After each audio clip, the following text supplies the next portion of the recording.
This year. I think I got myself. All right. Good afternoon, everyone. My name is Jillian, and I would like to tell you about the time I was almost victim to an eldritch being.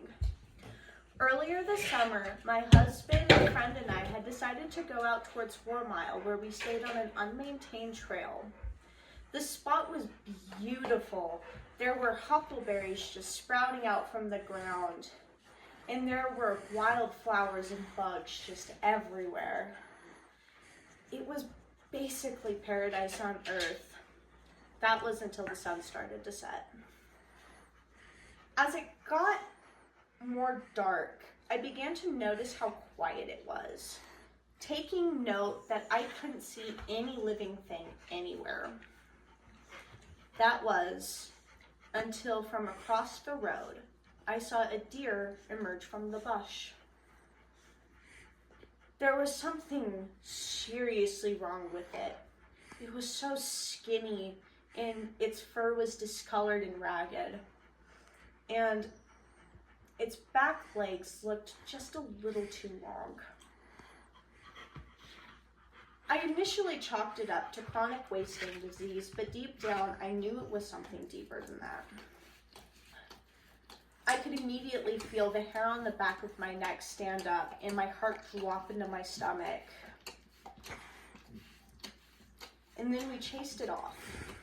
We did this because we didn't want it to contaminate any of the stuff we had in the campground. And then we went for a walk.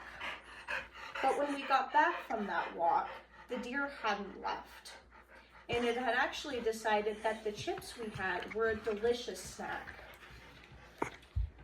And so we chased it off again.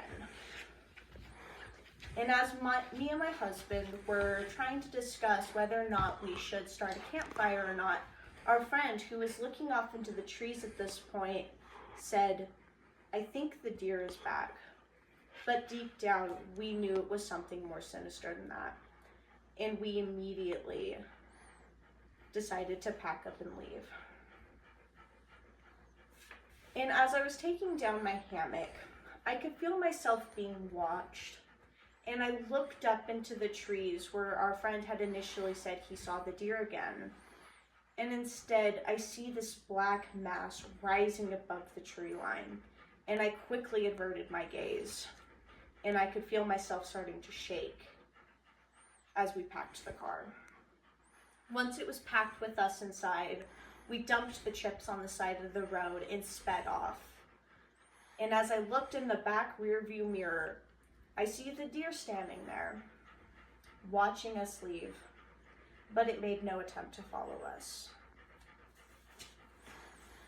The purpose of this speech is to touch on how important it is to listen to your gut and how imperative it is that you maintain respect and caution when you enter the woods. And I would like to talk about what this trip has taught me and why it's important to respect the unknown. To begin with my first point, what did this trip teach me? Firstly, it taught me to listen to my gut when it's telling me that something is wrong. And secondly, it taught me to always proceed with caution when you aren't even dealing with the unnatural. There could always be threats around.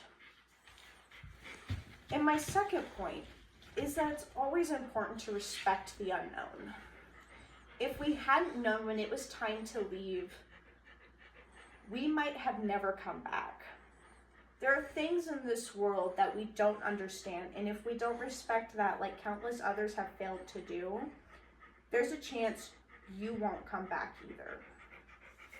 To wrap things up, you will never know when you might be in a life or death situation.